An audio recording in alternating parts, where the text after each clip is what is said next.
Hey everybody, welcome to What Drives Us episode 170. My name is Russell Frost. I am the solo host tonight.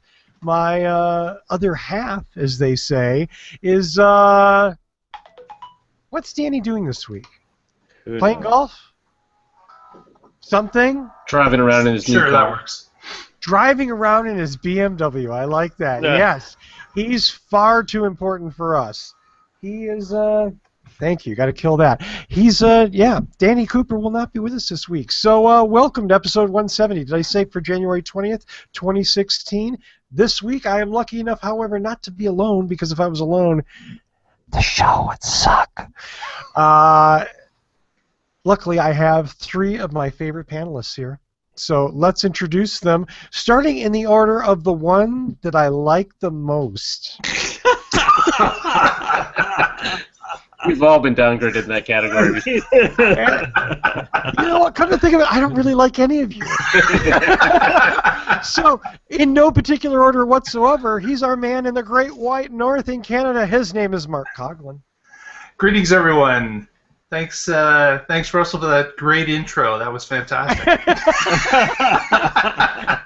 and do be sure to go to whatdrives.us to see Mark's video of the Chevy Bolt battery from the Detroit Auto Show that we put up there last week. Mark did a nice job bringing that back, and it's like 2.5 minutes. It's not horribly long or anything, but it's really cool, and it's very informative. So thank you, Mark. You are quite welcome. And next, our man in the Pacific Northwest. His name is Patrick Connor. Hello from Oregon, where we recently struck a deal to eliminate coal use in the state completely. And you've got some fun stuff going on there. Yeah. Yeah. Weekly. That's my only commentary on that. Really Paul like can our tell you more about it than I can. weekly federal terrorist update. Who's taking over a bird watching sanctuary now? Ooh. Yeah, I love the story about the coal companies. It adds up. Where's my tinfoil hat? It makes perfect sense. I saw a story that they'd gotten into sensitive government files in that facility as one of the things they'd done. What sensitive files are kept in a bird sanctuary exactly? What better place to hide them? Yeah, who would think of looking there? See? I didn't think of that. Hiding in plain sight. This is why I'm not a domestic terrorist. I could actually spend hours because I've been fascinated with this whole story, and I've been following it far too closely. I need to do something with my time better than follow this story. So I'm going to just pass on by and introduce our man in the Midwest. He drives a Tesla. He likes Rush, and that's cool. His name is Dr. Evan Fusco. Hello, everybody, from the slippery, slidey lands in the Ozark Mountains, where my son has just wrecked my Prius in the school parking lot yesterday. So it's a sad day. A Gen 2. Gen 2. I went almost 14 years without that thing being in an accident. My kid's had his license since October. What's that, 3 months? Is it? I didn't ask. Is it bad? I just assumed it was like no big deal. It's the bumper, but how much bumper, the paint, it's it's $3,000. Oh God, I hope it's not $3,000. It'll probably be $1,000 at least, though. $1,000? Oh no! I don't know. I've replaced it. Don't fuck with my fantasies, man. I had a salesman on my brand new Gen 3, right? I just got back from driving 8,000 miles around the United States, okay? 8,000 miles. I'm home one day, and some idiot 2 blocks from my house is texting. Boom. Bumps me in the back, okay? Bumper cover. You got to replace the crumple zone thingy, and they got to paint it because the bumper covers aren't painted. Yeah. $2,700. I'm now. All right, I need it. But they may know Russell already. I need a break. break. They know Russell, so you might be okay. Yeah. Good point. It was me. Maybe you get the maybe you'll get the Your last discount. name's not Frost, is it, sir? Yeah. Yeah. Oh, we can charge you much less. We're authorized by Toyota to charge anyone not named Frost half the price. Half the price. Well, enough of that. Let's move on to our exciting 2-minute news topics, and maybe Evan will forget. He'll just drink some more wine and forget about the bumper that I shouldn't have given him too much information Bigger on. glass. So, since Evan's drinking heavily right now, Mark, let's start with you. Sounds good. Okay. Just a story that was fed to me by Paul, our missing panelist. Hello, Paul, if you're out there. And Paul had indicated that General Motors has just purchased another ride-sharing group called Sidecar. And as you may recall from last week, they made a $500 million investment in Lyft, another ride-sharing service. But this Sidecar group is a now defunct group that had some assets and employees left over that apparently GM wanted to nab, and that's what happened according to Bloomberg. They went out and purchased the whole thing lock, stock, and barrel along with the employees that were with the company. So it's kind of interesting that they've purchased another aspect of ride sharing, this kind of being more I guess specific to the app writing on mobile devices, but it's another piece of the puzzle that they seem to be putting together to kind of rival an Uber type service. So it'll be interesting to see what'll happen with that. It's interesting to think they must have very little or a very strong belief that the lobbyists for the taxi industry are not strong enough to hold this back. Yep, that certainly could be part of it. I wonder if this is if we're past a legislative solution already. Yeah, probably. And I'm not a huge Uber fan, and don't get me wrong, I love the idea, but Uber already is like a smelly, evil kind of company. At least Lyft is a competitor that's sort of, I don't want to say they're not keeping up in any sensible way, but they're at least a viable competitor. So it's not just one company, but it does. Uber does seem to have all of a sudden just. Yeah, they're large and they're getting larger. It's amazing. It's amazing. Well, Patrick. Yeah, I have a 2-minute topic here. I don't know if this is going to work. I have a custom overlay turned on. Oh. You're not seeing it, are you? No picture? No. All right, then I'll just try to screen share and see if I can switch to sharing this screen. Can you see that? There you go, yeah. Yep. Okay. Yeah, so this was posted on the OEVA Twitter feed, and this is at a local mall, Lloyd Center Mall, and it's a new fast charger they've installed there. And you can see it has CHAdeMO on one side and CCS on the other. And these are being installed, I think we have 15 or 20 of them now. I mean, they're going in very fast, faster than CHAdeMO stations went in earlier. But there's still not that many CCS stations. And I think last week you guys kind of gave GM a easy ride on that when they said they had no plans for deploying CCS. If they're coming out with a car that supports it, they have to have something other than that's not our problem. I thought that was kind of weak on their part.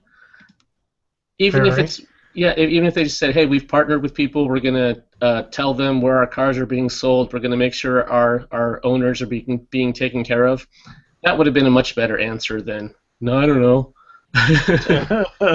Especially, I would certainly agree with that. That's something that they're in competition with groups that do it, and I think they have to get involved at some point. Exactly. When the Bolt's biggest competitor is going to be the Model 3, then and Tesla is deploying stations, they have to have a much better plan than what they came out with. That was it. My 2-minute topic. We've got the beta Wow. VHS war going on yet again between these two standards. Yeah. Or what do you want to call? What was HD DVD and Blu-ray? Might be a more modern, More accessible. current one. Yeah. Uh, The kids out there Patrick, are do you notice that those type of chargers are they going for the Tesla type model? You mentioned these were at a mall, so are they going to go for the Tesla type model where they're near interchanges, or is it more mall based? So that's another part of the problem of not having a real plan of how they're going to roll out. They're being put in wherever various groups think is the right place. Where if you look at the map with Tesla, those are evenly distributed across the country. How do I stop sharing here? That's Where, yeah, I don't know. That's there you go.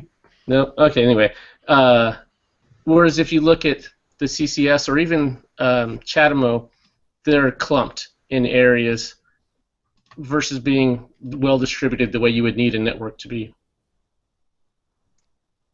Yeah, it's almost like you have to have an overall group that governs it or guides them. Right, yeah, some coordination, which is what we had here in Oregon with our Department of Transportation. We had a EV chief, and she mapped it out. Here's where we need them along I-5. Here's where we need them along 101. Here's how you get from here to there. And it worked out really well having someone at the state level coordinating that. What kind of socialism is that? Yeah, the Department of Transportation providing transportation. Yeah, no. Wow, that's total socialism. That's And just like the fire department and the police department and public schools and libraries. I hate all this socialism. back to the bird sanctuary. Okay. We've come full circle. Thank you. Good night. Very nice, Patrick.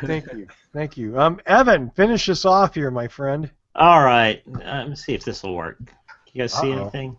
Ah! No.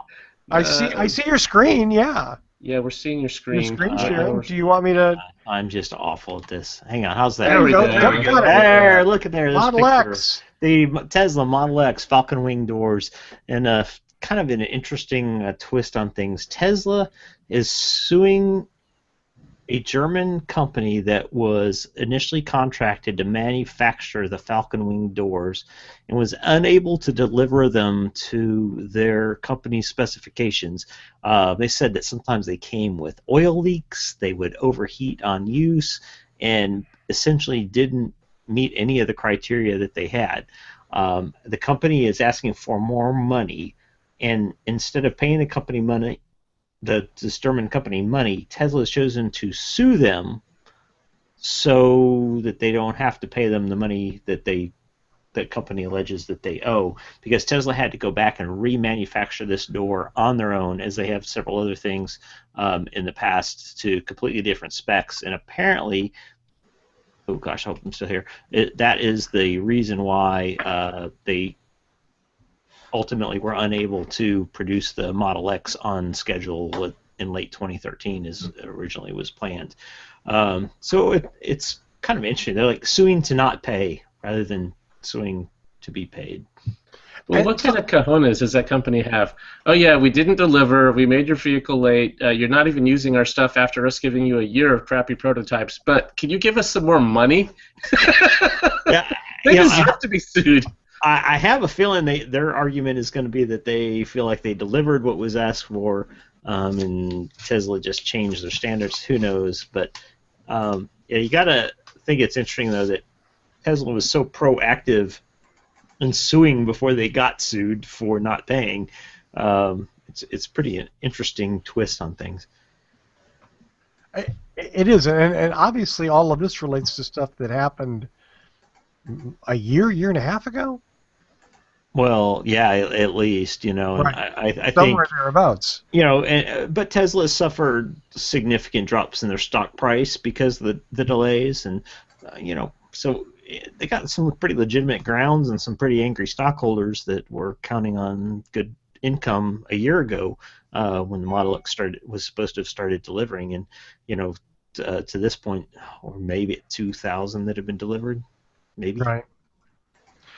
Interesting. Here's a shot of the newer, I guess, model for the Falcon Wing doors. Ah! Whoa! Wow, what happened there? Hold I on. don't know. I broke it. That's I broke cool. the internet. Broke the internet. Days. That was cool. I don't even know if I could do Yeah, I don't know how you did that. You killed Hal. If Tony were here, he'd have an actual picture of a falcon's wing. So here's their prototype. Why didn't Chessa pay them? There it is. Picture from the first responder guide. Oh, how to disassemble the Falcon Wing door. That's right. How to Interesting. pry it apart when it's on fire. No. Yeah. That's not going to happen. Wow. But it's interesting to see it's got a spring mechanism in it as well as some gas struts as well. So it's a combination, it looks like. Because which would make sense. There's got to be a lot of pressure on that particular part of the frame when those doors are moving and up. Mm-hmm. Yeah. And I imagine those doors weigh quite a bit, so it'll be, and if these are high tension springs, I wonder if it's going to be along, kind of like a garage door opener. It looks like. Yeah. I think you're right. It's similar design, and they do in this first responder guide warn about the high tension springs and not cutting them and getting slammed in the face and things. Yeah, that would hurt. That would that would be painful. Well, speaking of pain, our friends from Germany, Volkswagen, they've been feeling a little bit of pain, not nearly as much as I think they deserve, in my opinion. My own not so humble opinion. But the Volkswagen EPA cheating scandal continues, and most recently, California rejected VW's proposed plan to fix the cars, apparently on the basis that the plan that they presented wasn't very complete. So well, wait. They wanted a complete plan? Yeah, I know. It's like, and apparently there were some major sticking points, and one of the major sticking points, which I find really interesting, was that the proposal didn't describe how adequately to CARB how Volkswagen was going to deal with the cheating software that was in the vehicles. Well, so we're going to have to make some better cheating software Right. that is harder to detect the cheating. And That's going to take us quite a bit of time and some money. And how unfair of us to think that, right? I mean, they did it for years, then they denied it, then they said they did it a little bit, and then they said they did it a lot, and then it turns out they did it as much as they could. And only one engineer knew about it. Right. One bad apple. And he's been fired, although we don't know what his name was. No. And he'll never work in the car industry again. Not even at Porsche. Oh. Did I say that? Wow. Or at Audi, or at... I mean, I keep coming back to and this, I realize this is sort of like, killing like if only she didn't fall down, the horror movie would have only lasted 10 minutes, But honestly, why is Volkswagen allowed to do business in this country? Is there a really good reason? Yes, it's because now they're an electric car company, as you saw at CES. Oh, right. They are now just going to be selling buddies across the country. That's it. Right. If that's all they allowed them to sell, that'd be a great solution. You can only now sell 100% pure electrics. Everything else is banned. I like that idea. I like the idea. And how would Volkswagen cheat? Yeah. Figure it out. Yeah, instead of like 18650s, they'd be like alkaline D cells or something, or I don't know. Needless to say, the countries around the world are lining up to sue Volkswagen, as our own Department of Justice did in a civil suit, which of course is, not. They've said specifically, the U.S. attorney involved has said specifically that this still leaves a door open for possible criminal prosecution, although most of us Americans who watch the news know that there hasn't been a lot of criminal prosecutions of corporate criminals Right. ever. Yeah, how many of those too big to fail bankers are in jail? 0. Not they didn't even like kill any fall guys. You I'm know what I sure mean? they're still investigating, right? That's Yeah. the reason. Yeah. It's very complicated. It's Yeah. hard to explain. And it's very complicated. So, I mean, I don't. You guys have any kind of take on this? Am I? You tell So me. there was a news article that came out today. There's a class action suit. A group of Oregonians are suing them too. They want $300,000 each, and I'm not sure why. I'm not sure how they did that math. Pick a number. But yeah. It's called a dartboard. If that's going to go, I'm going to go buy a Volkswagen tomorrow. Yeah, I think the number was, well, how high could we go and actually just get them to buy us off and not go to court? 300,000 sounds right.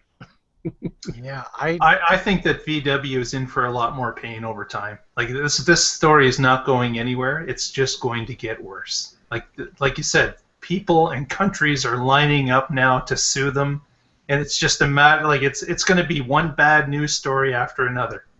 see, but here's the problem, and I see this like the tobacco lawsuits, where it's just going to be factored into their cost. Their insurance company is going to, they've already set a reserve, and they're going to, it's a cost of manufacturing for them. You know what I mean? Like, I don't see. What I'd like to see is, I think Patrick, I really think your idea is brilliant, which is, okay, fine, you guys can do whatever you want. You can only sell EVs in this country. Since we can't trust you to market, to honestly present your internal combustion vehicles to us accurately, you can just sell EVs. Let's start the lawsuit I now. just don't think that's going to happen. Well, Yeah, I know it never happened. yeah, too many. They sell too many cars they couldn't possibly sell that many EVs in any No, kind of of course not. reasonable time period. And Right. they're, the reality is they're not going to crush them over this. So how they make it good, I don't know, and it probably won't be good enough to anybody's satisfaction ultimately. Is that so, Evan? Are you saying that no one will be satisfied because everybody wants something that they shouldn't be asking for, or No, because I think that people are asking for things that they probably have a right to, and I think, in a perfect world they would be punished and crushed. But I think the reality is it's a major manufacturing company that a lot of people are dependent on, and they're not going to let that happen. Sad but jobs? true. Yeah. I can't really argue with you. I mean, I'd like to. And you So- can't even financially, you can't even hit them that hard because, then they can't just raise their prices to astronomical levels because there's a big industry they're competing against, and it would put them in an untenable position in the marketplace. But Volkswagen's already a premium brand. I mean, Volkswagens aren't cheap by any means. This isn't 1970, right? But they're not exactly a luxury brand either. You know what? I'm gonna have to look at that. Honestly, I am, because I think Volkswagen's actually been kind of inching their way in that direction. Now, I'm not talking about perception. I'm just talking about pure pricing and where their vehicles start at price-wise. And what all badges do they own? They have Audi also, right? Audi, know that. Porsche, Yep. Volkswagen. Do they own one of the Italian companies too? So certainly Audi and Porsche are in that higher end. Oh, absolutely. Absolutely. And corporate strategy-wise, I mean, I'm not an MBA, but you probably don't need to push all of your brands into that direction, especially if you have one that sort of straddles, that average price to be entry-level luxury price. I mean, that's a good place to be. And the luxury market is where all the profit is these days. Yeah. Nobody's getting rich selling Cruise Echoes. See, to me, I'm here looking at their and they look like they're right in that same Toyota kind of market. Are they? Yeah, a Golf is like $28,000. Whoa, wait. A Golf is 28 grand. Actually, sorry, that was the e-Golf. Oh. So, and let's see, we got the Golf R. What the heck is that? That's the racing one that our friend Rick has. So that's 36. Yeah. Yeah. That's 36,000? Yeah. He's insane. A Jetta 21. I just said that on video too. Oh, I didn't see this. He doesn't listen anyway. Yeah, good point. Good point. None of our friends actually watch. Oh, the hell with him. He's a jerk. 2 regs in the 48, so that's getting right up there. Yeah. Oh, yeah. No, that's expensive. I think their sedans aren't that cheap. And you would see them almost like at the higher Toyota end and the beginning of Lexus, to put it in Japanese terms. But Evan's right. If you start finding a company to Kingdom Come, like something's got to break. The pricing's going to go higher, or it's going to get to a point where it's just not profitable for them to sell at current margins. It's going to have So they to just change. declare bankruptcy and say, "Oh, that was the old VW." That's right. The old VW is now gone. Yes. Yep. We have new management. That won't happen again. And we Just don't have dismiss to all pay these. the large fines that the old company incurred. Right. Ouch. That's just brutal when you think about it. I mean, that they got away with ballooning and lying and all of that, and they made their money and they grew their empire, and now they're too big to sanction. Oh, no, I don't think they're too big to sanction. I just think, it's finding that happy spot of sanctioning them enough to twist their arm behind their back without completely dislocating their shoulder. Maybe so. Maybe so. Well, let's go on to a topic near and dear to my heart. If there's anything that I love more than fuel cells, I'm not sure what it is. Maybe life itself, maybe ice cream. Isn't that a fuel cell behind you there? But how about a GM fuel cell? Yeah. Wouldn't that be even better? Well, as it turns out, our friends at Honda and at GM are going to work together to build a factory for fuel cell production, they say, by 2025. In other words, GM is giving Honda a bunch of money to share their fuel cell technology because they're not smart enough to make it themselves? Or I was going to say, by which time fuel cells will be completely obsolete and they will have a large factory that makes paperweights. Batteries. Can be subleased as a roller rink. I'm trying to. Again, it's always the same question with fuel cells, and that is why? Why, when you've got Toyota's example, and I mean, holy shit, have they not humiliated themselves enough in the last couple of weeks with Mirai? They haven't. I mean, they've actually had to stop selling the car because they can't get fuel to the 50 people that own it. I mean, you could FedEx these guys fuel tanks or something, for God's sakes. Everyone's important. Yeah, I guess. I don't know. I'm trying to, is this all about carb credits? Is that just what it comes down to? Is it like positioning? We can build more trucks if we do this. I can only guess that that's it. Ooh, what's that? I don't understand. Ooh, Let's not forget this. Woo! Oh yeah. We're talking about embarrassing yourself. Oh man. See, I don't know what GM's thinking, but if there's a faction of their company that thinks that this really is the future, partnering with Honda is a good way for them to share the costs, especially if, as we think, there's going to be no benefit. You might as well do all you can to reduce the cost. Get 3 other companies to go in on with you, and then you don't have to pay as much. So can we set a date for the last episode we ever talk about fuel cell vehicles on this show? Oh. God. Next week. If there aren't 100,000 of them on the road by January 2019. We're done. That's it. There's 100,000. They can't whittle them that fast. I mean, But don't you guys think there's something here? Like, it seems that everyone's got to have their iron in the fire. I don't know what it is, but it seems that every company, Hyundai, Toyota, Honda, now GM's had a program for years, but they all seem to have some program happening. I don't know why. And it seems like we've got to be missing something. I mean, to be a fly on the wall in these corporate rooms when they're going, yeah, we need to build a freaking fuel cell car. Who thinks that's a good idea? So I just listened to, I'll say read, but really it was listened to, a book called Car Wars. It's Car Wars, The Rise, the Fall, and Resurgence of the Electric Car.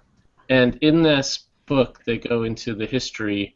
It's by John Falca. I'm probably saying his name wrong. But anyway, it's very interesting. He goes through solar races. He goes through Al Gore's supercar program and how American car companies were in that, and Toyota wanted in, and the U.S. government wouldn't let them in the program, so they went and developed the Prius to compete with what they expected the Americans to do, and how that all then fell apart, and how Ballard Power was it? I think it was Ballard, maybe some other company in Canada, got some old NASA fuel cell patents that had expired, and then improved on them.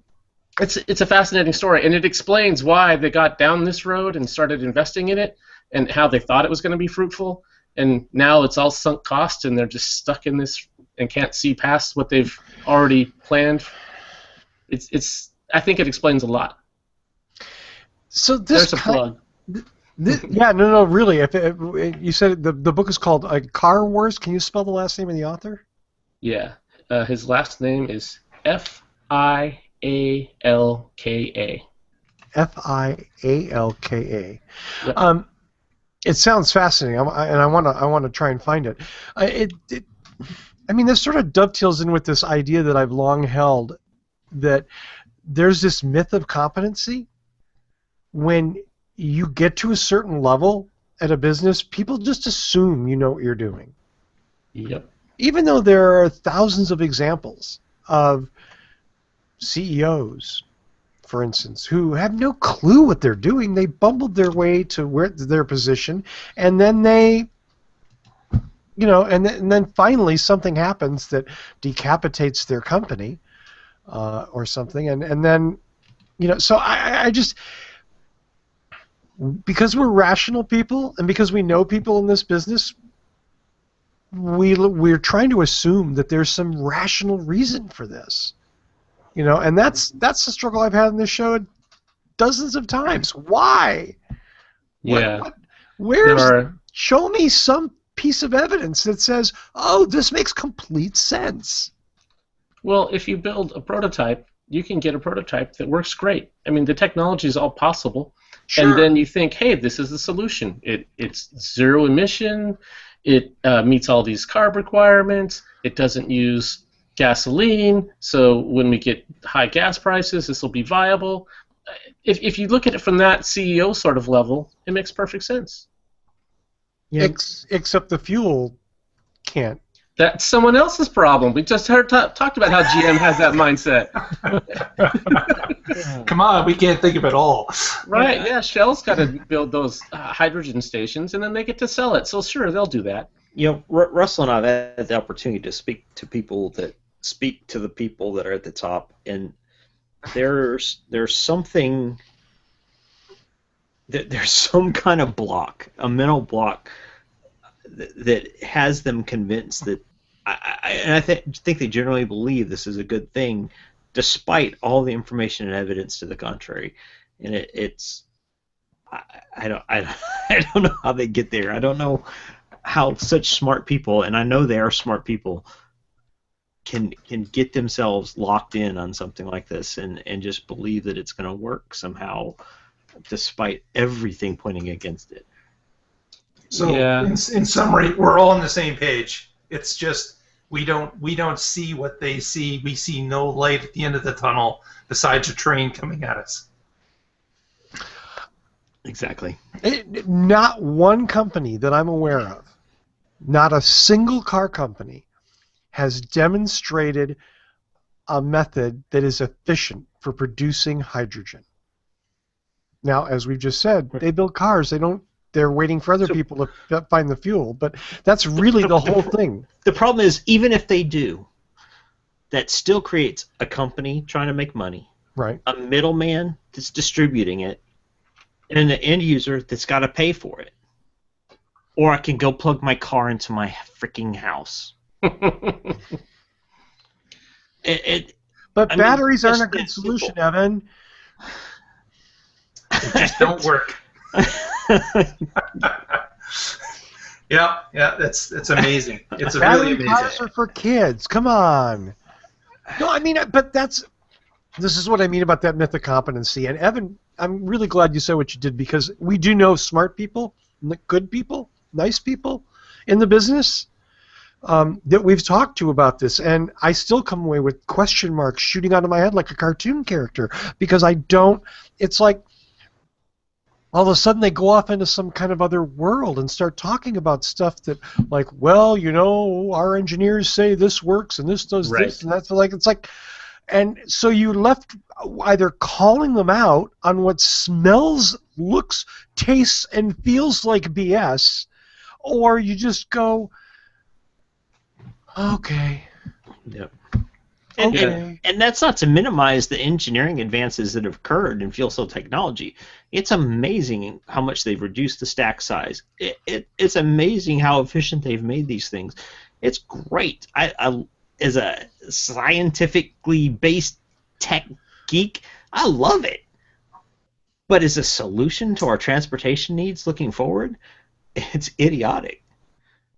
Yeah, and personal transportation, passenger cars, is exactly the wrong place to start. If you really wanted to build out an infrastructure, why not do long-haul trucking or fixed routes or something, garbage trucks, whatever else, where you could have one fueling station that serviced those vehicles that did fixed routes, that you knew you could have it in the right place to meet it. But to just try to sell passenger cars when you need 100,000 stations across the U.S. to service it, it's ridiculous.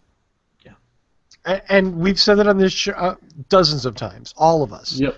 that there are really good uses for fuel cells, and nobody's proposing them. Right.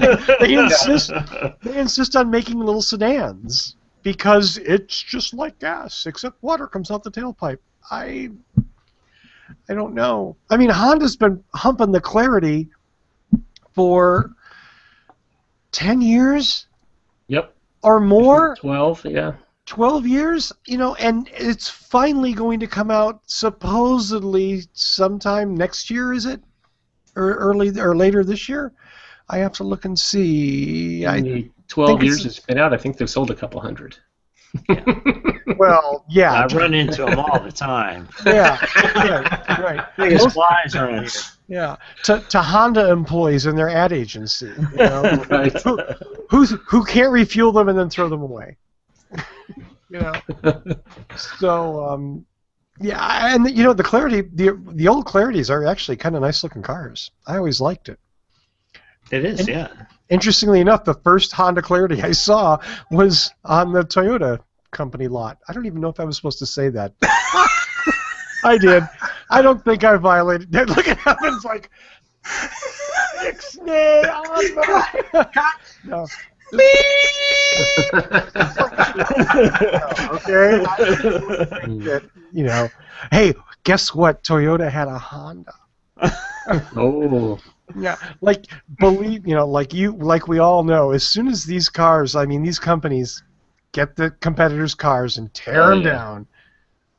Just think how cool that Clarity would be as an EV, though. That's a sweet ride. Yeah, it's not a hell of an EV. I'd love to drive one of those as an EV. It's a pretty car. Yeah.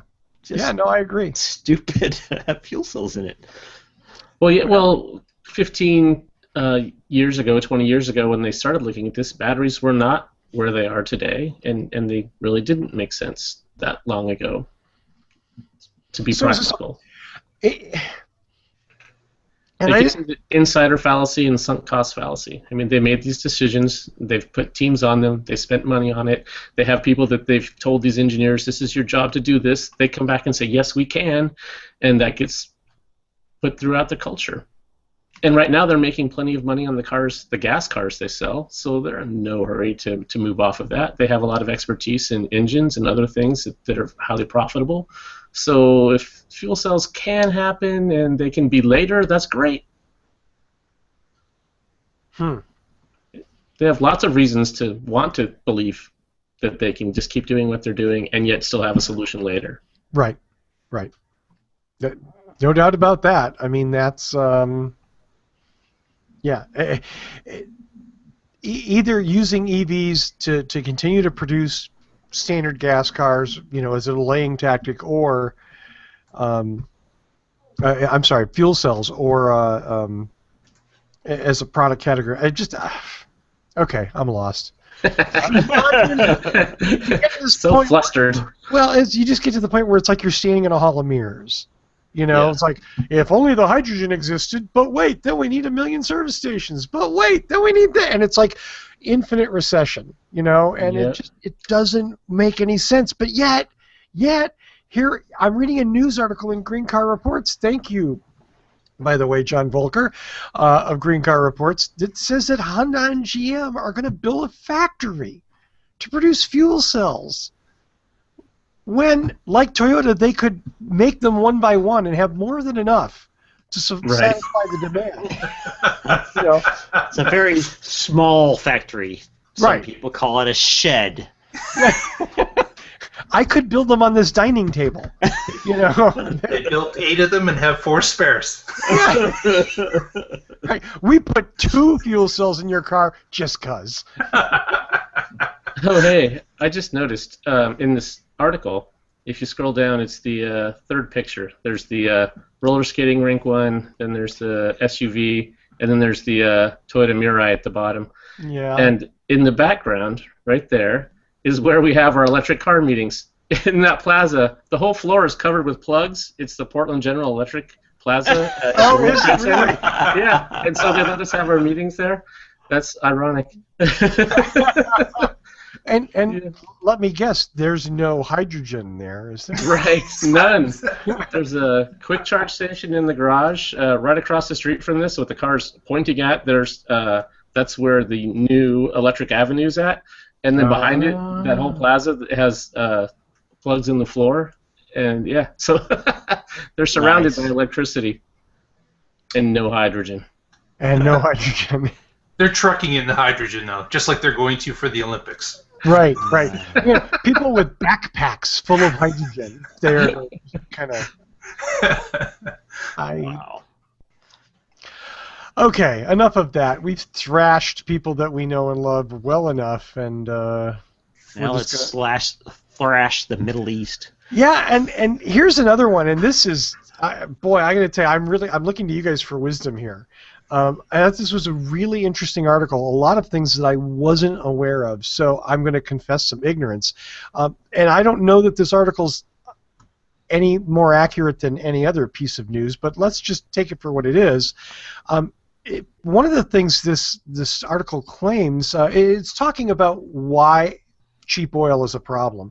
And there's a huge number of reasons why it's a problem. I don't know that we're going to get into all of them this week, because a lot of them don't have anything to do with transportation. A lot of them have to do with economics and what oil fluctuations can do to an economy.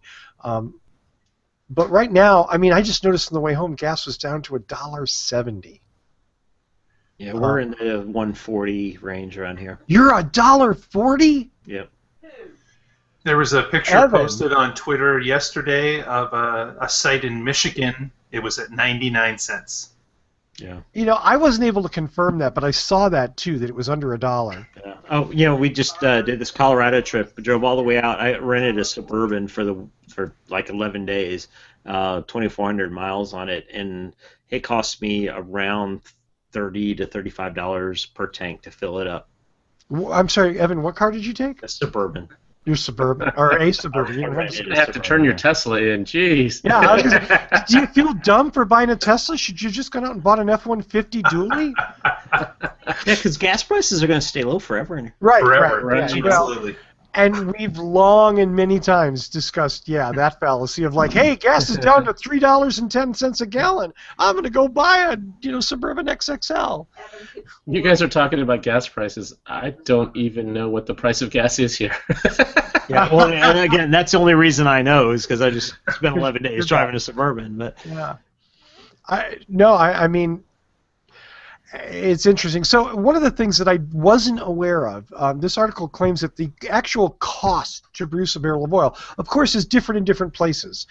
You have a cost of extraction that is higher in some places than in others. Makes perfect sense. But like the average cost of extraction is about double what oil is selling for right now per barrel. This article claims that, let's say, an average is probably $70 a barrel to produce oil, and whereas oil's selling for $30 a barrel. So that these oil producers they're losing money by selling oil. right. Well, I mean, but the Middle East is artificially suppressing that, trying to slow down some of the production because so much of it has shifted to the United States and elsewhere in North America. They're trying to make it not cost effective for us to do that. Right.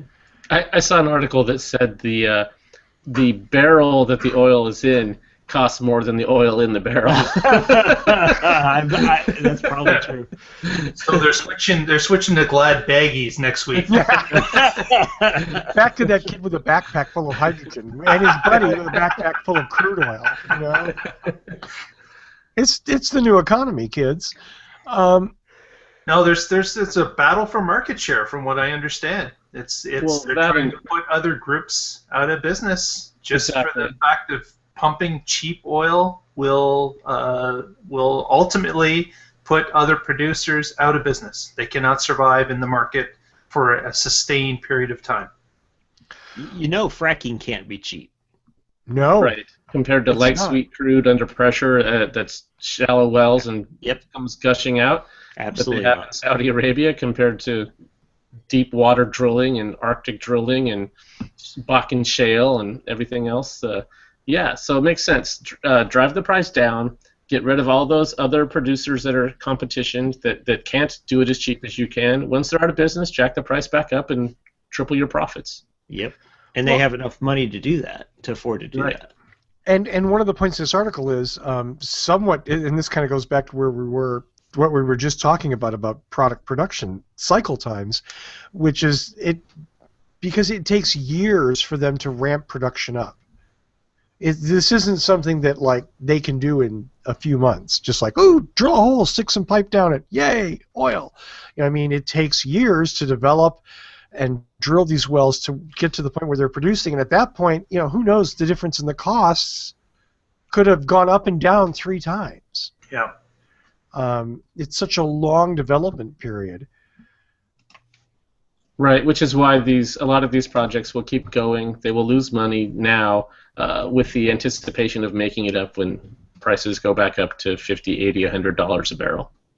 Which is another point in this article, which is how dangerous that can be for the economy. Because if they don't start making it up at some point, then we see some really big economic events happening when these people start defaulting, because these are huge energy investments. Right. So erratic price swings are horrible for markets. And it doesn't matter whether it's a swing up or a swing down. It's not predictable. You can't make reasonable forecasts with it. There's a lot of charts out there that show the price of a barrel of oil with the price of electricity. That's a great comparison. You can see how electricity slowly goes up 2 or 3% a year at a nice, reasonable pace, and oil's all over the map. It's so crazy. And one of the other points this article made was that you don't always see, unlike gasoline, which does go up and down really erratically, and not always necessarily in tune with where the market's at. There are a lot of things where the price will go down, but the consumer doesn't see any kind of decrease in their costs. The company's taking the profits, and the price stays the same. Airline tickets are probably the most high visibility example of that. I mean, we haven't, since fuel costs have plummeted, we haven't seen airline ticket prices plummeting. Not that I'm aware of, at least. They're starting to creep down, but yeah, they've kept them up. Yeah, and I'm sure all of them are still charging the fuel surcharges that they put in place a couple of years ago. Why would you stop that? Yeah. Right. So, I mean, you see that at the pump too. If there's a refinery goes offline, or there's some war somewhere, or whatever disaster, prices jump immediately. But then they sort of just slowly float back down. They don't jump down. They jump up real quick, but they don't jump down. There's Absolutely taking happening there. And here in the Great White North, we're paying like $3.42 a gallon. Oh. Well, now we get 40% of it is tax. Right. But still, we are getting raked over here every day, day in, day out. At least you guys are putting some of that money somewhere locally. You know what I mean? It's not just going overseas to an oil producer. No, it's going to the federal coffers, and they spend it on stupid things. Sometimes they do, and sometimes slush funds, all that nice kind of stuff. Or socialism. Socialism.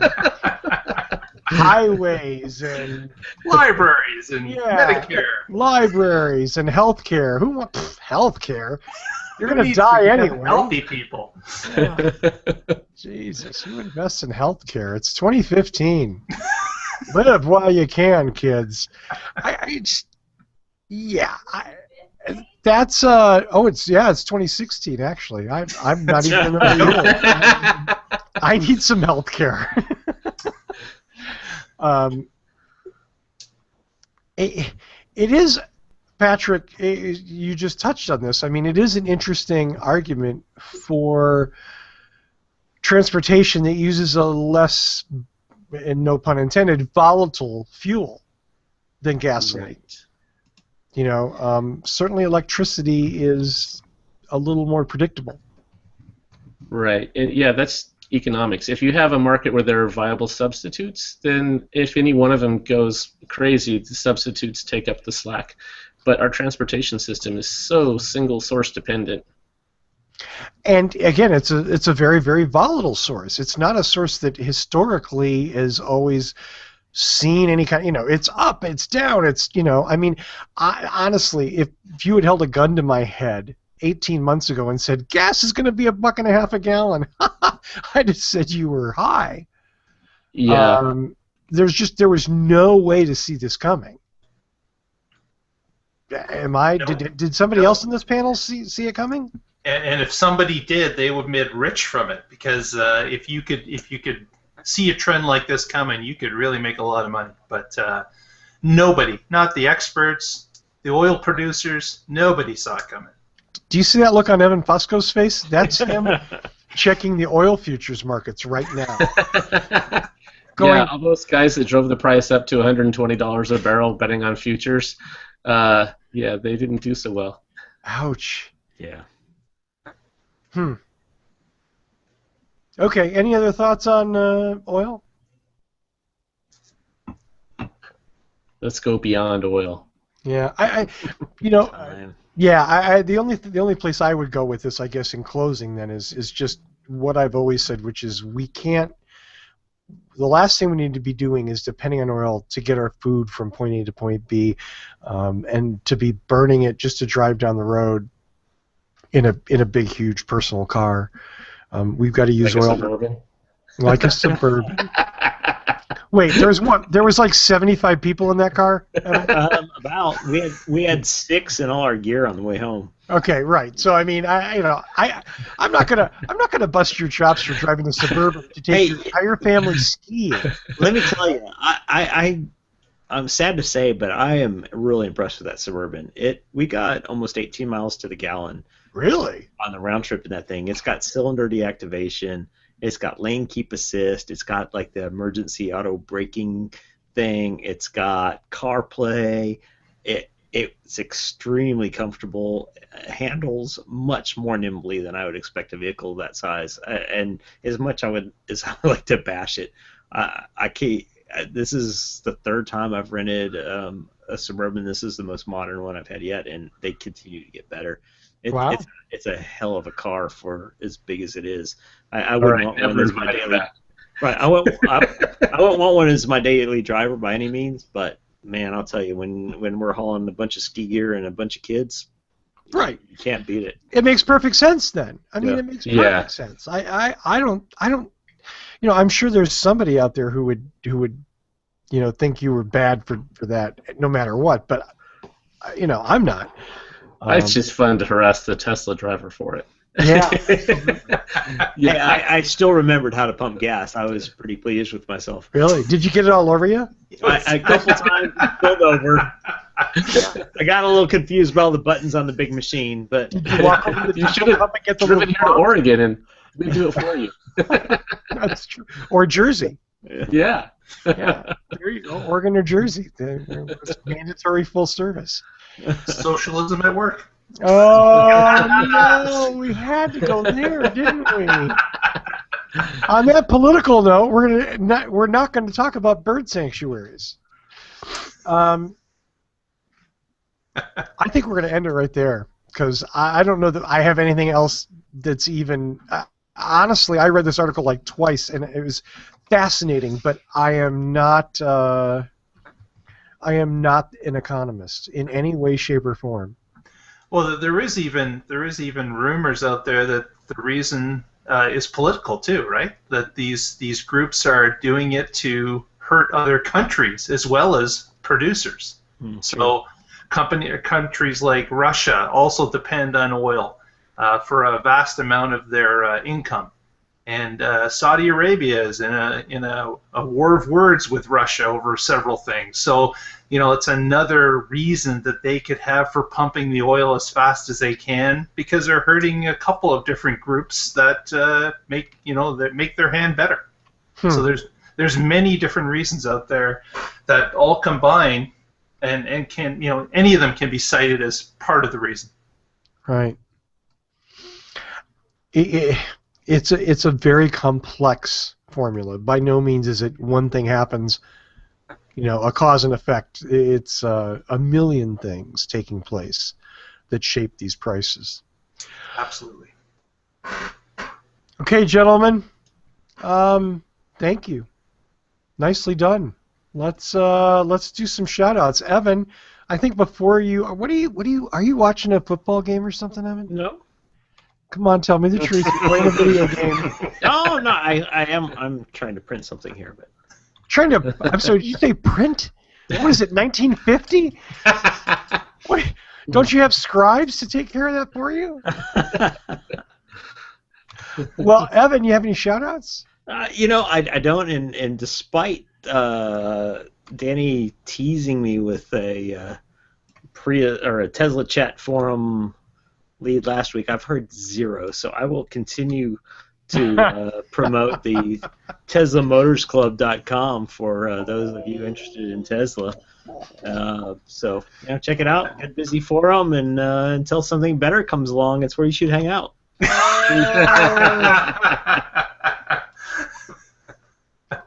You weren't impressed with Ionic Chat? I am glad there's Ionic Chat. Unfortunately, I don't own an Ion and don't know much about it. Yeah, and not really likely to own an Ionic either. I'm guessing. I Googled that after the show and I found more air fresheners than I did cars. Bodes well for the chat forum. A bunch of people in there going, wait, this isn't about air fresheners? Oh, I'm out of here. What? Wintergreen? What's that? Fresh pine? Ay. Well, Patrick, I'm sure you have something exciting. Sure, I already gave out my shout-out for the Car Wars book. You did? By John Fialka. Yeah. Added it to my wish list. All right. And I'm, as always, with the Oregon Electric Vehicle Association. You can find us at oeva.org. Thanks. OEVA.org. Absolutely. Yep. And on Twitter? Twitter, Facebook, Google Plus. We have a Paperly, and what's the other one? Pinterest. No, don't talk about Pinterest. Car porn. I hate Pinterest. Pinterest is like, yeah, don't even Which get do you me hate started. more, Pinterest or Uber? Wait, Clout. I hate Clout more. Oh, Clout, yeah, on Clout? Twitter. What yeah. is? I don't even know what that is. Yeah, some Twitter virus. Oh, wait, I didn't say that out loud, did I? Yeah, exactly. That's what it is. Yeah. Mr. Coughlin. Just a shout out to the Waterloo Regional Volt Tech community. We had a get-together last night. Had about 15 members out in the freezing cold. It was great. Had a good time. So shout out to everyone there. And if you want to follow us, you've got the Twitter link down at the bottom of the screen at WR Volt Tech. Definitely a good follow on Twitter. So let's see, PriusChat.com/shop for all your Prius accessories. Even though Danny Cooper isn't here, I'm his paid geek, so here I am fighting the head off a chicken once again. If you have a Prius and you need accessories, and I'm talking mud flaps and sun visors and you name it, he's got all that crap. And I do mean it's good crap. Air fresheners? Air freshener too. He's got Prius-shaped. No, he doesn't have Prius. If I say that, people will start bombarding him. I want a Prius-shaped air freshener. In winter, Every owner does. Yeah. He has a lot of very good Prius accessories, though. If you have a Prius, do check it out. PriusChat.com/shop. As always, my thanks to Michael Mannering for our theme music. You can find him at manthing.com, and my continued apologies for the horrible presentation that we do in this transitional time for What Drives Us. Visit us at whatdrives. I saw that, Mark. I saw that. I can see all of you on my screen. Visit us at whatdrives.us to download or stream the show. Of course, you can subscribe on your favorite podcatcher, whether it's Stitcher, Slacker, or something else that I don't know the name of. And this little thing called iTunes, which is an infestation, but nonetheless very popular right here with the kids.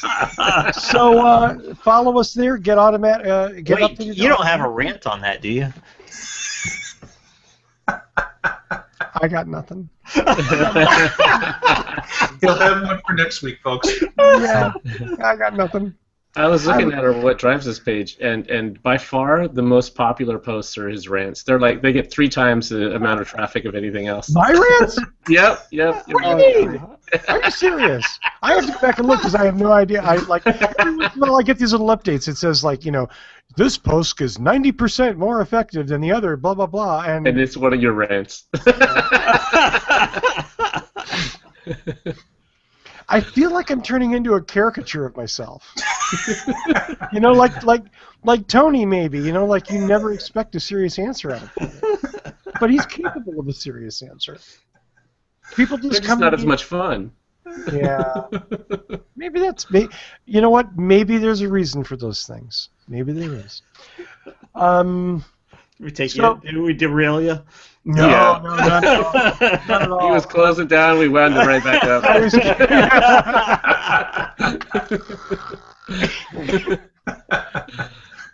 So, gentlemen, thank you. It's been a really fun show, a wonderful show. Thanks very much for showing up this week and hanging out with us for an hour. I appreciate it. And of course, every week, thank you who watch and who listen and who go to facebook.com/whatdrivesus. You can visit us there. And either way, we hope that you'll download us next week and find out what drives us.